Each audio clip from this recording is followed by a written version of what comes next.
Bienvenue à tous à cette édition de Inside the North, une édition un peu plus spéciale cette semaine, on va se le dire, là.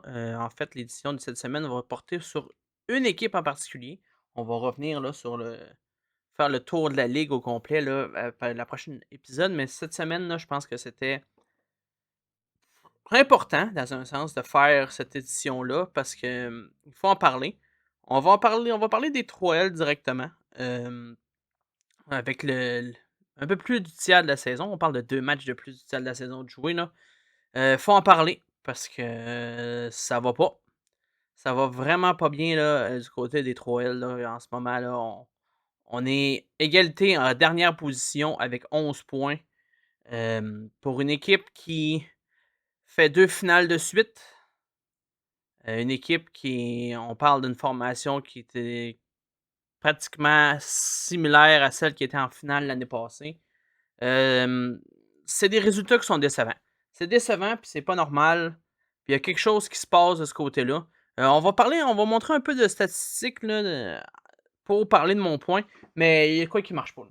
C'est je il y a plusieurs facteurs que des gens vont me dire qui peuvent avoir lieu. Il y a eu des blessés, les 3 sont habitués d'un début de saison lent ou quoi que ce soit. Cette saison, on peut pas il y a pas d'excuse. Il y a aucune excuse cette saison qui peut expliquer pourquoi qu'on est là en ce moment. Hem, honnêtement là, faut que ça change. Faut que ça change parce que, ben, beau que Rivière-du-Loup, on supporte notre équipe, peu importe et puis quoi que ce soit là, mais non, va falloir que ça change là parce que le support sera pas là longtemps là, si ça continue de même là. Tu sais, l'année passée, dans le bilan de fin de saison, on a dit que l'objectif était de finir dans le top 4 pour avoir l'avantage de la glace en série. On l'a manqué. Puis que vraisemblablement cette année, c'est encore un objectif qu'on veut avoir l'avantage de la glace pour les séries. Mais on fait pas pour s'y rendre, là. On fait pas pour s'y rendre, mais pas pantoute, non. Puis, tu sais, je peux pas blâmer les gars qui sont sur la glace. Les gars qui sont sur la glace, c'est pas là que le problème y est. Honnêtement, là, je pense pas que c'est ça le gros problème, que c'est pas les gars qui manquent de cœur ou quoi que ce soit, là. Ça, je n'ai jamais, là. Tu sais, on sait tout, là, c'est pas mal. Il y a beaucoup de gars de l'extérieur de la région qui fait le voyagement, puis tout, là. Fait que, non, le commitment des gars, je pense pas que c'est là qui est le problème. Euh, Tu sais, on parle des blessés puis tout ça, mais on nous a vanté qu'on était une équipe avec beaucoup de profondeur. Fait que ça peut pas être une raison. Puis, tu sais, la profondeur, j'aimerais ça que ce soit d'un joueur et non dans le classement. Je pense qu'on aimerait ça, là, pas mal tout le monde à Rivière-du-Loup, que d'arrêter de parler de profondeur, puis qu'on se ramasse que la profondeur qu'on a, en réalité, c'est la profondeur où ce qu'on est au classement, et non du côté des joueurs, là. Euh, Tu sais, il y a plusieurs joueurs qui underperform, puis il y a des choses qui se passent, des alignements que je ne comprends pas, là. On va en parler tout de suite, là. On est allé chercher on a Louis Dumais puis Logan Costonaro on est allé chercher. On n'a pas, cherché, ben, Logan Costonaro qu'on a été chercher par votre transaction, puis Louis Dumais qui est une signature, là, de camp d'entraînement. Mais ces gars-là sont pas ils ont pas été signés pour leur prouesse défensive, dans le sens que c'est pas les gars qui vont donner la grosse mise en échec ou quoi que ce soit, mais on les met sur le quatrième trio. C'est-tu vraiment leur place? Aucunement. Moi, un gars comme Louis Dumais, c'est un gars qui va te générer de l'offensive, même chose pour Logan Costanaro, fait que qu'il soit pas sur le deuxième ou à la limite le troisième trio, c'est pas normal, c'est n'est pas normal, il y a quoi qui marche pas. Il y a de l'évaluation de joueurs et d'effectifs qui se fait mal.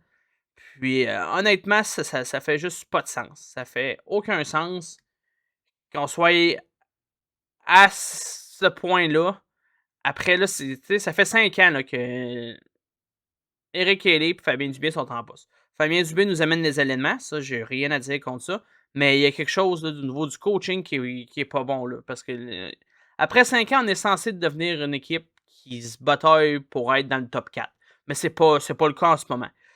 Puis, c'est décourageant. Je pourrais dire ça de même. C'est décourageant de voir ça, que cette équipe-là ne performe pas plus que ça. Puis, on va y aller avec des statistiques qui me parlent, là, du côté de la progression des 3L. On va y aller là, avec les 3 dernières saisons après 14 matchs. OK, on y va des 3 dernières saisons parce qu'on parle que les 2 dernières, on est allé On est allé en finale. Puis là, je parle des 2 saisons et cette saison aussi. Quand je parle des 3 dernières, là, on parle de cette saison et les 2 autres précédentes. Fait que si on regarde là, en 2023-2024, après 14 matchs, on avait 4 victoires, 6 défaites et 4 défaites en prolongation qui nous donnaient 12 points au classement. Ensuite, l'année dernière, on parlait de 6 victoires, 7 défaites et 1 défaite en prolongation pour 13 points au classement. Et cette année, en ce moment, lorsqu'on se parle après 14 matchs, on parle de 5 victoires, 8 défaites et 1 défaite en prolongation pour 11 points dans le classement. Donc, on a une régression. C'est la pire des 3 saisons qu'on a en ce moment. Depuis que. Des 3 dernières saisons. C'est la pire des 3. Je comprends que ça se maintient pas mal là. Sauf que, en 23-24, il y avait plusieurs nouveaux joueurs qui n'avaient jamais joué dans la ligue ou quoi que ce soit. Donc, ça pouvait expliquer des choses le temps que la chimie se crée, tout ça, sachant que Riverview, c'est une équipe de régions éloignées, donc ils ne pratiquent pas, whatever. L'année passée, avec le repêchage d'expansion, tout ça, encore une fois, il y a eu plusieurs nouveaux joueurs dans l'effectif. Et là, cette année, je le répète, non? Il y a 17 des 20 joueurs de la finale qui sont de retour. Et on a une moins bonne saison que la saison dernière après 14 matchs au moment où on se parle.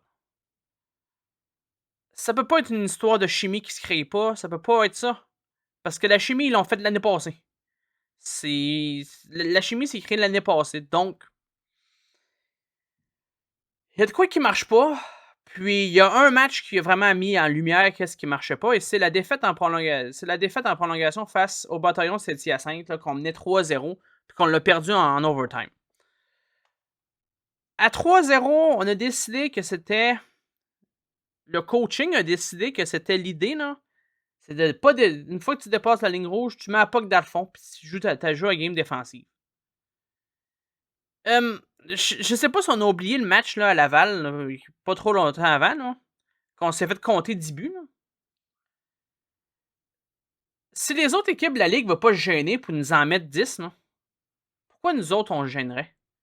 On nous dit que les Trois ne sera jamais une équipe qui aura une force offensive ou quoi que ce soit, puis qui vont mettre vont gagner des matchs 6, 7, 8, 9 buts et plus. Là. Ce sera jamais ça. Pourquoi? Pourquoi ce sera jamais ça? On est capable de le faire, là. C'est pas qu'ils sont pas capables, que l'effectif est pas capable de le faire. L'effectif est capable de le faire en masse. Mais pourquoi que ça sera jamais ça? Ben, c'est parce qu'on décide que c'est bien mieux de faire du dump and chase quand tu mènes 3-0 puis pas avoir le contrôle de la puck que de continuer à bombarder puis de peser puis de mettre la pédale au fond. C'est pourquoi. Fait que, tiens, à quelque part, là, on peut-tu arrêter d'être fin puis de respecter les autres équipes de la ligue, là? Puis quand que c'est le temps de mettre ça au fond puis d'en faire pleuvoir des buts, là, ben des faire pleuvoir pour de vrai, là. D'arrêter de faire semblant puis de se faire dire qu'on n'a pas le talent pour puis qu'en réalité, c'est juste parce que on a une idéologie qui est pas pour. Mais c'est décevant. C'est décevant parce qu'on peut pas dire que c'est un problème de gardien de but non plus. T'sais, nos goalers, là, ils font très bien le travail. Là.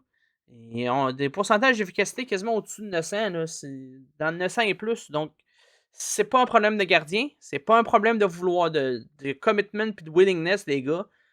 Le problème, encore une fois, je vais vous présenter des statistiques. Là, on va les présenter direct là.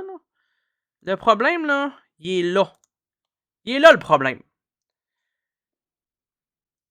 Vous voyez les statistiques comme moi, là? Depuis qu'Eric Haley est en poste avec les Trois-L de Rivière-du-Loup, c'est 150 matchs de coaching au moment où on se parle. On a 63 victoires, 72 défaites et 15 défaites en prolongation, ce qui donne un pourcentage de victoire de 42%. Puis on aspire pouvoir avoir l'avantage à glace. Sincèrement, j'y crois pas. Tant et aussi longtemps qu'Eric Haley va être en poste, je n'y crois pas. Je peux pas y croire.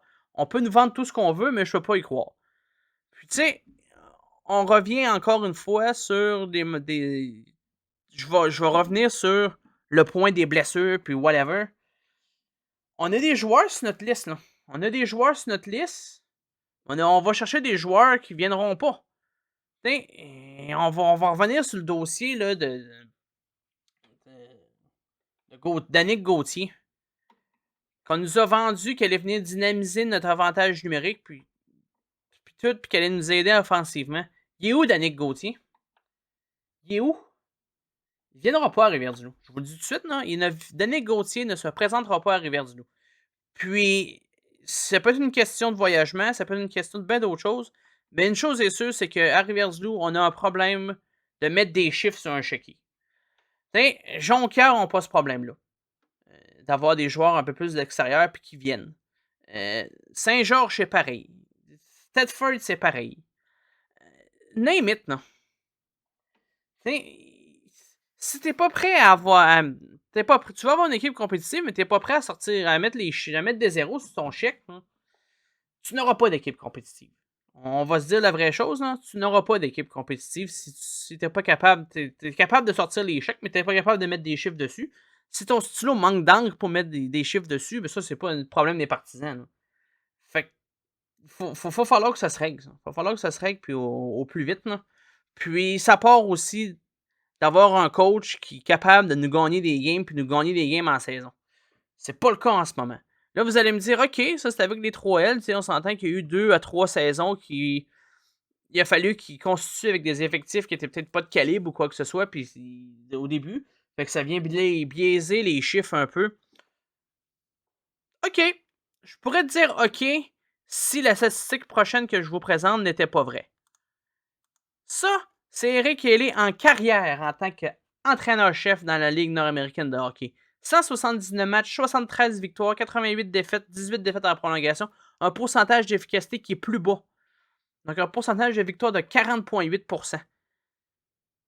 Son pourcentage est plus bas qu'avec les 3L. En carrière qu'avec les 3L.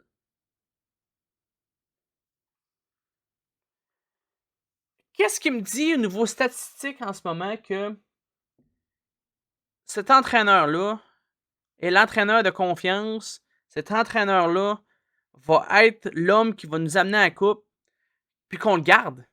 Qu'est-ce qui peut me confirmer que c'est une bonne chose de le garder en poste? Qu'est-ce qui fait ça? Il n'y a rien. Il n'y a rien au niveau des statistiques qui me dit oui, c'est correct de le garder en poste. Je vous ramène en 2016-2017. On est champion de la Coupe, dans le sens qu'on vient de gagner les séries éliminatoires de la saison 2015-2016. Alain Gantner a un début de saison plus difficile pour le 2016-2017. On le met dehors. On le met dehors. Je vous rappelle qu'Alain Gantner vient de nous gagner une coupe. Là. On le met dehors parce qu'il y a un début de saison difficile. On a été moins patient avec un entraîneur qui nous a gagné une coupe qu'avec un coach qui ne nous gagne rien. Je veux qu'on prenne le temps de comprendre ça. Là. On a été moins patient avec un coach qui venait de nous gagner la coupe qu'avec un coach qui nous a rien gagné.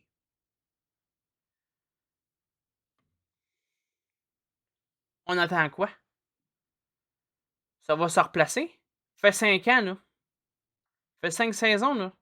Ça se replace pas. On attend quoi? On attend quoi pour se dire que on en a eu assez, non?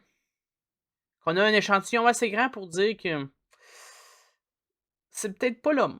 C'est peut-être pas ce qu'il nous faut. Il nous manque un petit quelque chose, ben, il est là le petit quelque chose. C'est là le petit quelque chose. Des trios avec des joueurs qui sont placés à des places qui ne devraient pas être. Un système de jeu qui est bof. Puis il nous a rien gagné. Je le répète, non? Il nous a rien gagné. En espérant, j'espère de tout cœur que ça va s'améliorer puis qu'on va réussir à revirer le bateau de bord puis de faire en sorte qu'on soit dans le top 4 à la fin de l'année. Je l'espère. Mais faut qu'il y ait de quoi qui change. Faut qu'il y ait de quoi qui change. Faut qu'il y ait de quoi qui change parce que c'est pas normal. Je le répète, on est plus patient avec un gars qui nous a rien gagné qu'avec un gars qui nous a gagné de quoi.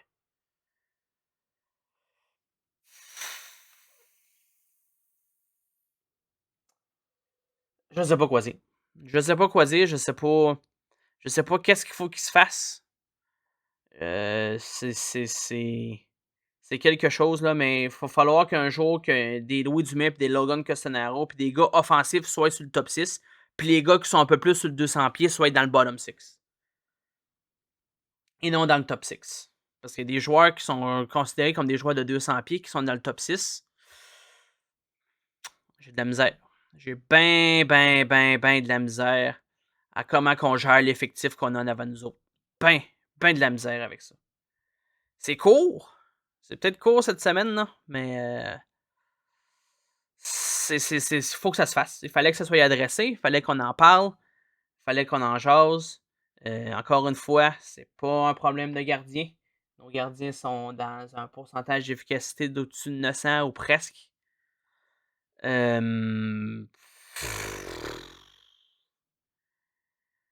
y a des joueurs qui produisent pas parce qu'ils sont pas placés dans la bonne chaise. Ils n'ont pas les opportunités de produire. Ils n'ont pas le système de jeu pour produire.